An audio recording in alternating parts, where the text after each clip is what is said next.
আসসালামু আলাইকুম রহমতুল্লাহ। কি অবস্থা সবার? দুইটা জিনিস এমন আছে যেন আপনি হাজারো চেষ্টা করেন তারপরও আপনি চেপে রাখতে পারবেন না। চেপে রাখলেই আপনার কিন্তু বিপদ, আপনার জন্য বিপদের কঠিন সমস্যার মধ্যে আপনি পড়বেন। সেই দুইটা জিনিস হলো, একটা হলো আপনার ন্যাচারাল এয়ার বা প্রাকৃতিক ডাকে আপনি যেই বাতাস বের হয় না, বাংলা কথা, সেটা আপনি যদি চাইপা রাখতে পারবেন না, অটোমেটিকলি বের হয়ে যাবে।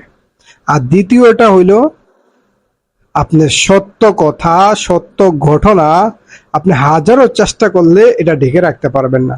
সেটার একদম বাস্তব প্রমাণ হইল সাবেক উপদেষ্টা সৈয়দা রেজওয়ানা ইসলাম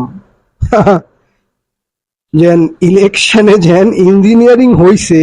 আমি কিন্তু ভোট ঠিকই দিছি। আপনি যে কোনো কাউকে দিতে পারেন, আমি যে কোনো ব্যক্তিকে দিতে পারি, কোনো সমস্যা নাই।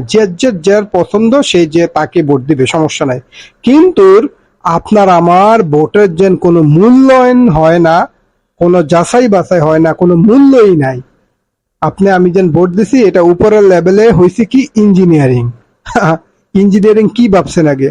BSc engineer, civil engineer, architecture engineer, তাই না? এখন দেখেন ইলেকশনের মধ্যে ইঞ্জিনিয়ারিং আছে। আর এটা বাস্তব হলো এই সাবেক উপদেষ্টা সৈয়দা রেজওয়ানা ইসলাম। উনি কি করছে? উনি তো আর চেপে রাখতে পারেন। আগেই বলছি আপনাদেরকে, দুইটা জিনিস আপনি চেপে রাখলেই বিপদ আপনার জন্য। একটা হলো প্রাকৃতিক ডাকে যে ন্যাচারাল এয়ার বের হয় না, সেটা আপনি যদি আপনি চাইপা রাখেন, আপনার পেট বাস্ট হইব, পেট ব্যথা শুরু হবে। তাহলে এটা প্রাকৃতিক ডাকের মতোই আপনি সাড়া দিতে হবে। সেম এই সত্য ঘটনা চেপে রাখা যায় না। সেটাই, ওনার কিন্তু দোষ নাই। উনি কি করবে?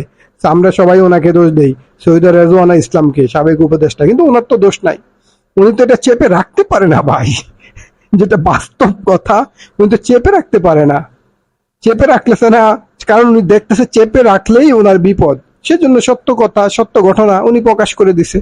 এই জন্য আমি মনে করি ওনার দোষ নাই। যেটা সত্য সেটা অবশ্যই একদিন না একদিন বের হয়ে আসবে।